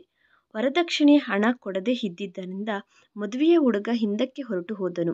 ಅದರಿಂದ ನಿನ್ನ ಮದುವೆ ನಿಂತು ಹೋಯಿತು. ಈ ಕೆಟ್ಟ ಆಚಾರವನ್ನು ನಿಲ್ಲಿಸಬೇಕೆಂಬ ಆಶಯದಿಂದ ಇರುವವನು. ಅದಕ್ಕೆ ನಿಮ್ಮನ್ನು ಮದುವೆ ಮಾಡಿಕೊಳ್ಳುವುದಕ್ಕೆ, ನಿಮ್ಮ ಅಣ್ಣನ ಮರ್ಯಾದೆ ಕಾಪಾಡುವುದಕ್ಕೆ ಮುಂದಕ್ಕೆ ಬಂದೆ. ನಾನು ನಿನ್ನನ್ನು ಮೊದಲ ಸಾರಿ ನೋಡಿದ್ದು ಮದುವೆಯಲ್ಲಿ ಅಲ್ಲ. ಅದಕ್ಕೆ ಮೊದಲು 2-3 ಬಾರಿ ನೀನು ಮನೆಯಿಂದ ಹೊರಗಡೆ ಬರುತ್ತಿರುವಾಗ ರಸ್ತೆಯಲ್ಲಿ ನೋಡಿದೆ. ನನಗೆ ನೀನು ಇಷ್ಟ ಆದೆ. ಆ ದೇವರು ನನಗೆ ಇಷ್ಟವಾದವರನ್ನು ಹೆಂಡತಿಯಾಗಿ ಕೊಟ್ಟಿದ್ದಾರೆ ಎಂದು ಆನಂದಿಸಿದೆ. ಪುನೀತ್ ಮಾತುಗಳನ್ನು ಕೇಳಿ ನನಗೆ ನನ್ನ ಕಿವಿಗಳ ಮೇಲೆ ನಂಬಿಕೆ ಬರುತ್ತಿಲ್ಲ. ಬಾಯಿಂದ ಮಾತು ಬರುತ್ತಿಲ್ಲ. ಇದೆಲ್ಲ ನಿಜಾನೇನಾ ಅನಿಸುತ್ತಿದೆ. ಯಾರನ್ನಾದರೆ ತರಕಾರಿ ಮಾರುವವನು ಅಂದುಕೊಂಡೆನೋ. ಆತನು ಒಬ್ಬ ಡಿ.ಎಂ. ಆ ದೇವರ ದಯೆಯಿಂದ ನನಗೆ ಎಲ್ಲ ಇದ್ದಾವೆ. ನಾನು ಬಂದ ಕೆಲಸ ಪೂರ್ತಿ ಆದ ತಕ್ಷಣ ನಿನ್ನನ್ನು ನನ್ನ ಮನೆಗೆ ಕರೆದುಕೊಂಡು ಹೋಗುತ್ತೇನೆ ಎಂದು ಪುನೀತ್ ಹೇಳಿದ ಮಾತುಗಳು ನನ್ನ ಆನಂದಕ್ಕೆ ಹದ್ದುಗಳೇ ಇಲ್ಲದಂತಾಯಿತು. ಆತ ನನ್ನನ್ನು ಹಳೆಯ ಗುಡಿಸಲೊಳಗಡೆ ಕರೆದುಕೊಂಡು ಬಂದರೂ ಅದು ನಿವಾಸ ಯೋಗ್ಯವಾಗಿ ಅಸಲು ಸೌಕರ್ಯವಾಗಿ ಇರುವುದೂ ಅಲ್ಲ. ಆದರೆ ನಾನು ಅದನ್ನು ಕ್ಲೀನ್ ಮಾಡಿ ನಿವಾಸ ಯೋಗ್ಯವಾಗಿ ರೆಡಿ ಮಾಡಿದೆ. ಅತ್ತಿಗೆ ನನ್ನನ್ನು ತರಕಾರಿ ಮಾರುವವನ ಜೊತೆ ಮದುವೆ ಮಾಡಿದ್ದರಿಂದ ನನ್ನ ಜೀವನ ಇನ್ನೂ ಕಷ್ಟವಾಗಿರುತ್ತದೆ ಎಂದು ಸಂತೋಷ ಪಡುತ್ತಿದ್ದಾಳೆ. ಆದರೆ ರಚಿತ್ಗಿಂತ ಪುನೀತ್ ಜೊತೆ ಮದುವೆ ನಡೆದಿದ್ದರಿಂದ ಇಂತಹ ಸುಖವಾದ ಜೀವನ ಕಳೆಯುತ್ತೇನೆ ಎಂದು ಕನಸಿನಲ್ಲಿ ಸಹ ಅಂದುಕೊಳ್ಳಲಿಲ್ಲ. ನಾನು ತುಂಬ ಸಂತೋಷವಾಗಿ ಇದ್ದೇನೆ. ಕೆಲವು ದಿನಗಳ ನಂತರ ನಾನು ನನ್ನ ತವರು ಮನೆಗೆ ಹೋದೆನು. ಅಲ್ಲಿ ಪರಿಸ್ಥಿತಿ ನೋಡಿ ತುಂಬ ಬಾಧೆಪಟ್ಟೆನು. ವಿಷಯ ಏನೆಂದರೆ ಅತ್ತಿಗೆ ಅನಾರೋಗ್ಯವಾಗಿ ಇದ್ದಾಳೆ. ಆಕೆಯ ಗರ್ಭಸ್ರಾವ ಆಗಿದೆ. ಅದಕ್ಕೆ ಆಕೆ ಬಿಕ್ಕಿ ಬಿಕ್ಕಿ ಅಳುತ್ತಾ ಇದ್ದಾಳೆ. ನನ್ನನ್ನು ನೋಡಿ ಆಕೆ ಆಶ್ಚರ್ಯಪಟ್ಟಳು. ಪುನೀತ್ ಜೊತೆ ಮದುವೆಯಾದ ನಂತರ ನಾನು ಒಬ್ಬ ಭಿಕಾರಿಯಂತೆ ಜೀವನವನ್ನು ಕಳೆಯುತ್ತೇನೆ ಅಂದುಕೊಂಡಳು. ಆದರೆ ತನ್ನ ಆಲೋಚನೆಗೆ ವಿರುದ್ಧವಾಗಿ ನಾನು ಇದ್ದಿದ್ದರಿಂದ ಆಕೆ ಆಶ್ಚರ್ಯವಾದಳು. ನಾನು ಅತ್ತಿಗೆ ಹತ್ತಿರಕ್ಕೆ ಹೋಗಿ, ನೀವು ನನಗೆ ತುಂಬ ಕೇಡು ಮಾಡಿದ್ದೀರಿ. ಅದಕ್ಕೆ ಆ ದೇವರೇ ನಿಮಗೆ ಶಿಕ್ಷೆ ವಿಧಿಸಿದ್ದಾರೆ. ಆದರೆ ನೀವು ನನಗೆ ಮಾಡಿದ್ದಕ್ಕೆ ಆ ದೇವರು ನನಗೆ ವರವಾಗಿ ಪ್ರಸಾದಿಸಿದನು. ನನ್ನ ಗಂಡ ನೀವು ಅಂದುಕೊಳ್ಳುತ್ತಿರುವ ಹಾಗೆ ತರಕಾರಿ ಮಾರುವವನು ಅಲ್ಲ. ಆತನು ಒಬ್ಬ ದೊಡ್ಡ ಆಫೀಸರ್. ಇಲ್ಲಿ ಒಂದು ಕೆಲಸದ ಮೇಲೆ ಬಂದಿದ್ದಾನೆ. ನನ್ನ ಮಾತುಗಳನ್ನು ಕೇಳಿ ಅತ್ತಿಗೆ ತುಂಬ ಅತ್ತಳು. ನಂತರ ನನ್ನನ್ನು ಕ್ಷಮಿಸು ಎಂದು ಕೇಳಿದಳು. ನಿಜವಾಗಿ ನಾನು ನಿನಗೆ ಎಷ್ಟೋ ದ್ರೋಹ ಮಾಡಬೇಕೆಂದು ನೋಡಿದೆ. ಅದಕ್ಕೆ ತಕ್ಕ ಶಿಕ್ಷೆ ನನಗೆ ಆಗಿದೆ. ನಾನು ನನಗೆ ಹುಟ್ಟುವ ಮಗುವಿಗೋಸ್ಕರ ಎಷ್ಟೋ ಕನಸುಗಳು ಕಂಡೆ. ನಾನು ನಿನ್ನ ಆನಂದವನ್ನು ಹೇಗೆ ನಾಶ ಮಾಡಿದೆನೋ ಹಾಗೆ ಆ ದೇವರು ಸಹ ನನ್ನ ಸಂತೋಷವನ್ನು ದೂರ ಮಾಡಿದನು. ನೀನು ಹೋದ ನಂತರ ನಾನು ಮೆಟ್ಟಿಲುಗಳ ಮೇಲಿಂದ ಬಿದ್ದು ಹೋದೆ. ನನ್ನ ಮಗುವನ್ನು ಕಳೆದುಕೊಂಡೆ. ಅತ್ತಿಗೆ, ನೀವು ನನ್ನ ಜೊತೆ ಯಾಕೆ ಇಷ್ಟು ಅರಾಚಕವಾಗಿ ವ್ಯವಹರಿಸಿದ್ದೀರಿ? ನನ್ನನ್ನು ಅಣ್ಣನ ದೃಷ್ಟಿಯಲ್ಲಿ ತುಂಬ ಕೆಟ್ಟವಳನ್ನಾಗಿ ಮಾಡಿದ್ದೀರಿ ಅಂದೆನು. ಅತ್ತಿಗೆ ಅಳುತ್ತಾ, ನನಗೆ ಹಾಗೆ ಮಾಡುವುದು ಅಸಲು ಇಷ್ಟ ಇಲ್ಲ. ಆದರೆ ನನ್ನ ಗಂಡ ನನಗಿಂತ ಜಾಸ್ತಿ ನಿನಗೆ ಬೆಲೆ ಕೊಡುವುದು, ನಿನಗೋಸ್ಕರ ಎಲ್ಲ ಒಡವೆಗಳು ತೆಗೆದುಕೊಂಡು ಬರುವುದನ್ನು ನೋಡಿ ನನಗೆ ಸಹಿಸಿಕೊಳ್ಳಲಾಗಲಿಲ್ಲ. ಅದಕ್ಕೆ ಒಂದು ದಿನ ರಾತ್ರಿ ಎಲ್ಲರೂ ತಿನ್ನುವ ಊಟದಲ್ಲಿ ನಿದ್ದೆ ಮಾತ್ರೆಗಳನ್ನು ಕಲಸಿ ಇಟ್ಟೆ. ಎಲ್ಲರೂ ಮಲಗಿಕೊಂಡ ನಂತರ ನಾನು ಕಬೋರ್ಡ್ನಿಂದ ಬಂಗಾರದ ಒಡವೆಗಳನ್ನು ತೆಗೆದುಕೊಂಡೆ. ಅವುಗಳನ್ನು ನಮ್ಮ ಚಿಕ್ಕಮ್ಮ ಅವರ ಮನೆಯಲ್ಲಿ ಇಟ್ಟು ಆ ಅಪವಾದವನ್ನು ನಿನ್ನ ಮೇಲೆ ಹಾಕಿದೆ. ನೀನು ಯಾರೋ ಹುಡುಗನನ್ನು ಪ್ರೀತಿಸುತ್ತಿದ್ದೀಯ, ಆತನಿಗೆ ಒಡವೆಗಳನ್ನು ಕೊಟ್ಟಿದ್ದೀಯ ಎಂದು ನೀನು ಆತನ ಜೊತೆ ಹೊರಟು ಹೋಗುವುದಕ್ಕೆ ಸಿದ್ಧವಾಗಿದ್ದೀಯ ಎಂದು ಹೇಳಿದ್ದರಿಂದ ನಿಮ್ಮ ಅಣ್ಣ ನನ್ನ ಮಾತುಗಳನ್ನು ನಂಬಿದರು. ಆದರೆ ನನ್ನ ಗಂಡ ಕೈಗಳನ್ನು ಜೋಡಿಸಿ ಅಳುವುದನ್ನು ನೋಡಿ ನಾನು ತುಂಬ ದೊಡ್ಡ ತಪ್ಪು ಮಾಡಿದೆ ಅನಿಸಿತು. ಆದರೆ ಆ ಸಮಯದಲ್ಲಿ ನಾನು ಏನೂ ಮಾಡಲಾಗಲಿಲ್ಲ ಎಂದು ಅತ್ತಿಗೆ ಅಳುತ್ತಿದ್ದ ಹಾಗೆ ಅಣ್ಣ ರೂಮಿನೊಳಗಡೆ ಬಂದನು. ಅತ್ತಿಗೆ ಹೇಳಿದ ಪ್ರತಿಯೊಂದು ಮಾತನ್ನು ಕೇಳಿಸಿಕೊಂಡಿದ್ದಾನೆ. ಈ ದಿನ ಆತನಿಗೆ ನಿಜ ತಿಳಿಯಿತು. ಆತ ಅತ್ತಿಗೆಯ ಮೇಲೆ ತುಂಬ ಕೋಪಗೊಂಡರು. ನನ್ನ ಮುಂದೆ ನಾಚಿಕೆಯಿಂದ ತಲೆ ತಗ್ಗಿಸಿಕೊಂಡನು. ತಂಗಿ, ನನ್ನನ್ನು ಕ್ಷಮಿಸು. ನಿಮ್ಮ ಅತ್ತಿಗೆಯ ಮಾತುಗಳನ್ನು ಕೇಳಿ ನಿನ್ನನ್ನು ಅವಮಾನಿಸಿದೆ. ತಪ್ಪು ನಿಮ್ಮ ಅತ್ತಿಗೆಯದೇ ಅಲ್ಲ, ನನ್ನದು ಸಹ ಇದೆ. ಆಕೆಯ ಮಾತುಗಳನ್ನು ನಾನು ನಂಬದೇ ಇರಬೇಕಾಗಿತ್ತು. ನನ್ನ ಮೇಲೆ ನಂಬಿಕೆ ಇಟ್ಟುಕೊಳ್ಳಬೇಕಾಗಿತ್ತು ಅಂದನು ಅಣ್ಣ. ಅಣ್ಣ, ನೀವು ಏನೂ ತಪ್ಪು ಮಾಡಲಿಲ್ಲ. ಅತ್ತಿಗೆ ಸಹ ಅಳುತ್ತಾ ನನಗೆ ಕ್ಷಮಾಪಣೆಗಳು ಕೇಳಿದಳು. ನನ್ನ ತಂಗಿ ನಿನ್ನನ್ನು ಕ್ಷಮಿಸಬಹುದು, ಆದರೆ ನಾನು ಮಾತ್ರ ನಿನ್ನನ್ನು ಕ್ಷಮಿಸುವುದಿಲ್ಲ ಎಂದು ಅಣ್ಣ ಅತ್ತಿಗೆಯ ಮೇಲೆ ಕೋಪಗೊಂಡನು. ನಾನು ಅಣ್ಣನಿಗೆ ಪುನೀತ್ ಬಗ್ಗೆ ಎಲ್ಲ ವಿಷಯಗಳು ಹೇಳಿದೆನು. ಇದರಿಂದ ಅಣ್ಣನ ಹೃದಯದಲ್ಲಿ ಹೊರುತ್ತಿರುವ ಭಾರವನ್ನು ಇಳಿಸಿದಷ್ಟು ಪ್ರಶಾಂತವಾಗಿ ಸಂತೋಷಪಟ್ಟನು. ನಾನು ಅಣ್ಣನನ್ನು ಅತ್ತಿಗೆಯನ್ನು ಕ್ಷಮಿಸಿದೆ. ನಾನು ನಮ್ಮ ಮನೆಗೆ ಬಂದು ಬಿಟ್ಟೆ. ಮರುದಿನ ಅತ್ತಿಗೆ ನಮ್ಮ ಮನೆಗೆ ಬಂದು ನನ್ನನ್ನು ಕ್ಷಮಿಸು ಎಂದು ಮತ್ತೆ ನನಗೆ ಕ್ಷಮಾಪಣೆ ಹೇಳಿದಳು. ಪುನೀತ್ಗೆ ಸಹ ಕ್ಷಮಾಪಣೆ ಕೋರಿದಳು. ನಾನು ಚೆನ್ನಾಗಿ ಓದಿಕೊಂಡಿದ್ದೇನೆ, ನಿಮಗೆ ಎಂತಹುದೇ ಸಹಾಯ ಬೇಕಾದರೂ ಮಾಡುತ್ತೇನೆ ಎಂದು ಪುನೀತನ್ನು ಕೋರಿದಳು. ಓದಿಕೊಂಡ ಮತ್ತೆ ಆ ಊರಿನಲ್ಲಿ ಇರುವ ಒಬ್ಬರ ಸಹಕಾರ ಎಷ್ಟೋ ಅವಸರ ಇದೆ. ಅದಕ್ಕೆ ಪುನೀತ್ ಮತ್ತೆ ಅತ್ತಿಗೆ ಇಬ್ಬರೂ ತುಂಬ ಕಡಿಮೆ ಸಮಯದಲ್ಲೇ ಆ ಊರಿನಲ್ಲಿ ಯಾರಾದರೆ ಜಮೀನನ್ನು ಆಕ್ರಮಿಸುತ್ತಿದ್ದರೋ ಅವರ ವಿವರಗಳನ್ನು ಶೇಖರಿಸಿದರು. ಅದರಲ್ಲಿ ಅತ್ತಿಗೆಯ ಪಾತ್ರ ಎಷ್ಟೋ ಇದೆ.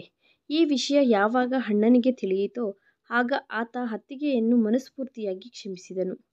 ಪುನೀತ್ ಶೇಖರಿಸಿದ ಆಧಾರಗಳ ಆಧಾರವಾಗಿ ಯಾರು ಆ ಸ್ಥಳಗಳನ್ನು ಆಕ್ರಮಿಸಿದರೋ ಅವರನ್ನು ಜೈಲು ಪಾಲು ಮಾಡಿದನು.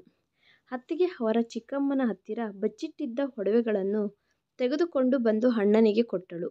ಅಣ್ಣ ಅವುಗಳನ್ನು ನನಗೆ ಕಾಣಿಕೆಯಾಗಿ ಕೊಟ್ಟರು. ಪುನೀತ್ ಊರಿನಲ್ಲಿ ವರದಕ್ಷಿಣೆ ನಿಷೇಧ ಅನ್ನುವ ಉದ್ದಿಮೆಯನ್ನು ತೆಗೆದುಕೊಂಡು ಬಂದು ಸಫಲೀಕೃತರಾದರು. ಹೆಣ್ಣು ಮಕ್ಕಳನ್ನು ಓದಿಸಿ ಎಂದು ಪ್ರಜೆಗಳಲ್ಲಿ ಒಂದು ಸಂಕಲ್ಪ ಬರುವ ಹಾಗೆ ಮಾಡಿದನು. ಅಷ್ಟೇ ಅಲ್ಲದೆ ಊರಿನಲ್ಲಿ ಒಳ್ಳೆಯ ಸ್ಕೂಲ್ ಮತ್ತು ವೈದ್ಯಶಾಲೆ ಏರ್ಪಾಟುಗಳಿಗೆ ಆತ ಎಷ್ಟೋ ಕೃಷಿ ಮಾಡಿ ವಿಜಯವನ್ನು ಸಾಧಿಸಿದರು. ಆತ ಬಂದ ಕೆಲಸ ಪೂರ್ತಿಯಾದ ಮೇಲೆ ನನ್ನನ್ನು ಅವರ ಮನೆಗೆ ಕರೆದುಕೊಂಡು ಹೋದರು. ಅವರ ಮನೆಯವರನ್ನು ನೋಡಿ ನನಗೆ ತುಂಬ ಸಂತೋಷವಾಯಿತು.